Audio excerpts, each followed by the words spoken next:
کھال کی قیمت میں حیلہ کرنا، اس کا شرعاً کیا حکم ہے؟ چنانچہ قربانی کی کھال کو فروخت کرنے کے بعد اس کی قیمت کی رقم فقراء مساکین پر صدقہ کرنا، یعنی ان کو مالک بنا کر کے دینا، یہ ضروری ہے۔ فقراء مساکین کے علاوہ کسی اور مصرف میں صرف کرنا یہ جائز نہیں ہے۔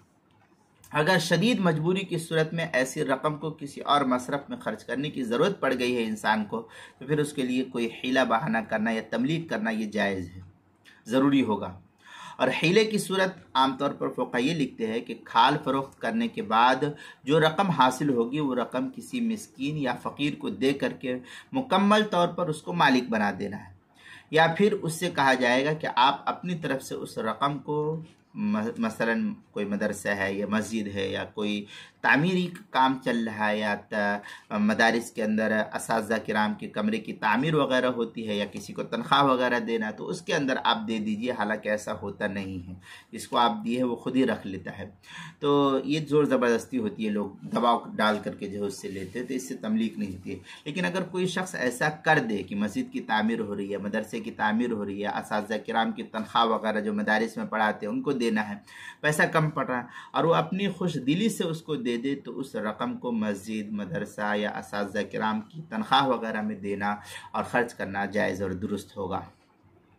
مگر رقم دیتے وقت یہ شرط نہ رکھے، بلکہ مالک بنا کر دینے کے بعد اس سے یہ کہے۔ اب وہ اپنی مرضی سے یہ کام کر دیتا ہے تو ٹھیک ہے، اور اگر اپنی مرضی سے نہیں کرتا ہے تو آپ کو پھر زبردستی کرنے کی اجازت شرعی اعتبار سے نہیں ہوگی۔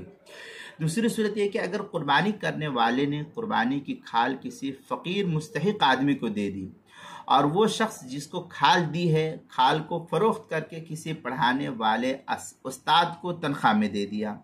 یا مسجد کی تعمیر میں خرچ کر دے، تو اس کے لیے جائز ہوگا، کیونکہ وہ اس کی خود کی قربانی نہیں تھی۔ لیکن اگر قربانی کرنے والا خود فروخت کرے، خود بیچ دیا ہے، تو پھر وہ اس کھال کے روپے کو معلم وغیرہ کی تنخواہ یا مسجد میں یا مسجد کی کسی ضرورت میں نہیں دے سکتا ہے، بلکہ صدقہ کرنا اس مال کا جو ہے لازم اور ضروری ہوگا۔ چنانچہ اس سلسلے میں جو ہے در مختار کے اندر وحیلۃ التکفین فیہا التصدق بها التصدق علی فقیر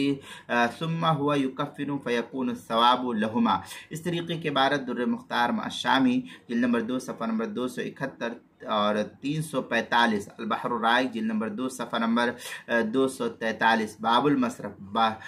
بدائع الصنائع جلد نمبر 2 صفحہ نمبر 39، جو HM سعید کراچی کا چھپا ہوا نسخہ ہے، فتاوی تاتار خانیہ جلد نمبر 2 صفحہ نمبر 272، جو ادارت القرآن کراچی پاکستان کا چھپا ہوا نسخہ اس کے اندر۔ اسی طریقے سے قربانی کے مسائل کا انسائکلوپیڈیا، اس کے حروف تہجی کاف، عنوان ہے کھال کی قیمت میں حیلہ کرنا، صفحہ نمبر 141 اور صفحہ نمبر 142 پر اس کو نقل کیا گیا ہے، وہاں دیکھ سکتے ہیں۔